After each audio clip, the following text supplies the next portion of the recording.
says you pull it all the time in practice, leaping up and catching interceptions like that. Is that true, or is he exaggerating? It's some I've been getting some decent practice at, trying to get my hands up and bat down the pass, especially when we play quarterbacks that are on the shorter side. We got so many tall D linemen, we want to be able to affect them and bat down passes, and if it's a plus, pick it off as well. Safe to say that was the highlight of your NFL career, was that play? Yeah, so far I'd have to say so. Yeah. That was a team that had given up, 10 sacks in the first few games or whatever, and obviously it was a priority. It's always a priority to get after the quarterback. You had to feel like this was an opportunity, and you guys went out and executed. As a D-line and as a defense, as a unit, even TB went out there and had it too. So our big thing was just attack, pressure, be physical, make them uncomfortable, and that's our comfort zone. When we're flying around and we're playing aggressive like that, that's just us as an identity, and that's what we're trying to establish and keep that going throughout the entire season. Terrel, I know you've been working, in this position, and so much is on your shoulders. To have had the success you've had early on here, what does that mean, and maybe how are you building that? Yeah, I think just building confidence that I can do it. Coming in, you don't really know, to be honest with you. So, going day by day, trying to stack days, get the confidence of my teammates, get the confidence in myself, constant confidence of the coaches. So it's been fun, but like I said, just got to keep stacking days. You told us last week the interception felt like a movie. What does today feel like when it was play after play? Yeah, it was fun. That's the name of the game, man, making plays. So going out there and, doing everything that I could to help this team win, I had a great time. The back-to-back weeks with interceptions, is there anything you're really honing on in during film or anything like that that's making you so effective on those plays? Or I think starting off just with the scheme and what we're doing every week with Coach McDermott, he's putting us in great positions to affect the quarterback with the D line up front, and then in the back end putting us in spots to make plays. Same thing with Bobby. He's been incredible. Going through all types of route combinations, awareness of the sticks, awareness of who they want the ball to go to. So I feel like all those things combined has really helped. Hey, JJ, when you watch film of this team, it's pretty obvious that Howell is the guy who holds the ball. He's back there and he's patting it a little bit. Were you kind of like licking your chops during the week, thinking that there were going to be opportunities to get him? Yeah, especially with a young quarterback like himself. He's still learning a little bit, trying to, whether that's the disguises of the defense or recognizing coverages, and his thought process or whatever that is for him to make him have to try and take another second to try and break it down. That's our chance to continue working and continue getting after him and make him uncomfortable. The goal line stand, guys, both of you comments, it's just the mindset there when it's 3rd and goal at the 1, it's probably 2 plays from them. What's the mindset there to try to get those stops? We've always had that mindset of bend, don't break. Red zone is, obviously where the most points come from, the most threatening area on the field. So we try to defend every inch of grass it is, and that's our motto, and that's what we do. And I think we've been doing that for a while, and it's something we want to continue to just hammer on and try to be great at that. Terrell, when you send them back a yard on 3rd and goal, does that just enhance your belief that we'll get the stop on the next one too? Or? Yeah, for sure. I think it was 3rd and 1, and ended up making the stop for tackle for loss. Got him into, I think it was 4th and 3 maybe, and we know they're probably not going to run the ball right there in that situation. So gave us a leg up, and we were able to play good coverage, good tight coverage. Got some pressure on the quarterback, and ended up winning that play.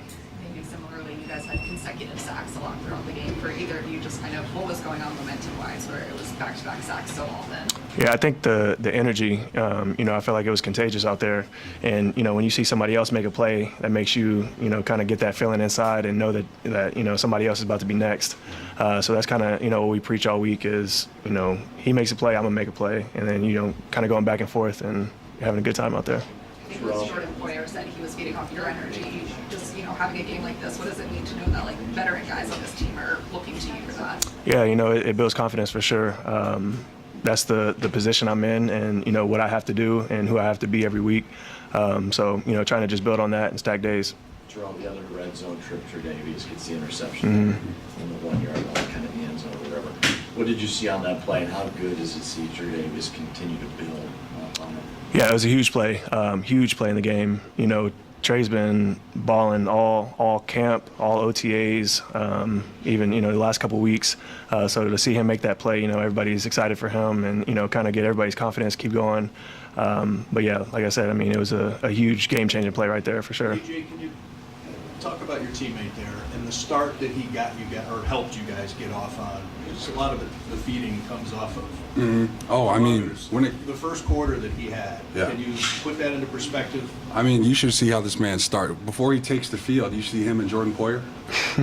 I get juiced up when I watch them because they'll stand about 5-6 yards apart from each other and just take turns just hitting each other. Him and Pope. And it's not like a warm-up tackle either. Like they hit each other hard, and that gets me juiced up just watching them do it. And that's a pre-snap example compared to Terrel getting a sack or Terrel getting a pick, you know. And whenever things like that start to accumulate, whether it's a sack from the D lineman, a big play from a linebacker, or T White out on the edges, I mean, that's what we do. Everybody rises up. We're all celebrating, and I mean, it's a party. That's what we want to. We want to make it a party, and every play could be like Because that. those plays, you could have 2 sacks and an interception at some other point in the game, and they're still worth the same in the stat line.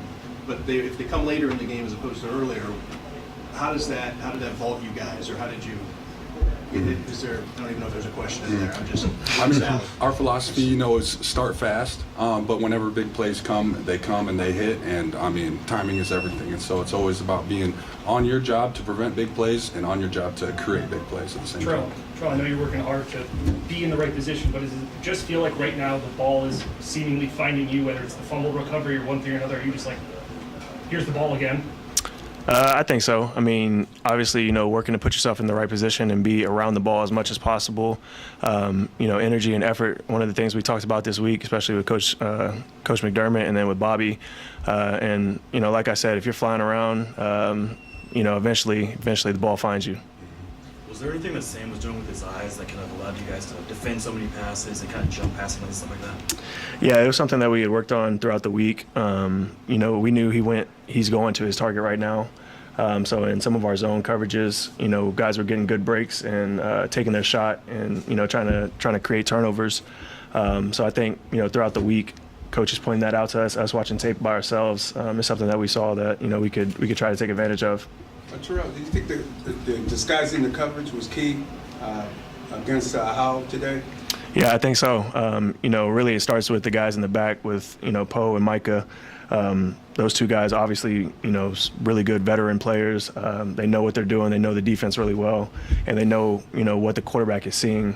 So having those guys back there to, you know, create false looks and give, you know, opposite coverages when we're playing something else, it made a huge impact in what we were trying to get done today. Terrell, saw you celebrating with Josh on the sideline a couple times today. So often you're celebrating with your defensive teammates, but to get to the sideline and the quarterback's the first one waiting for you. What's that like? Yeah, it's awesome, man. You know, our whole goal is give Josh the ball back, and when we could do that, you know, we feel like we got a good chance to win. So coming off and doing that, and you know, seeing his energy feed into us and our energy feed into them, you know, that's what football is about, man. All right, thank you guys. Thanks, guys. Thank you.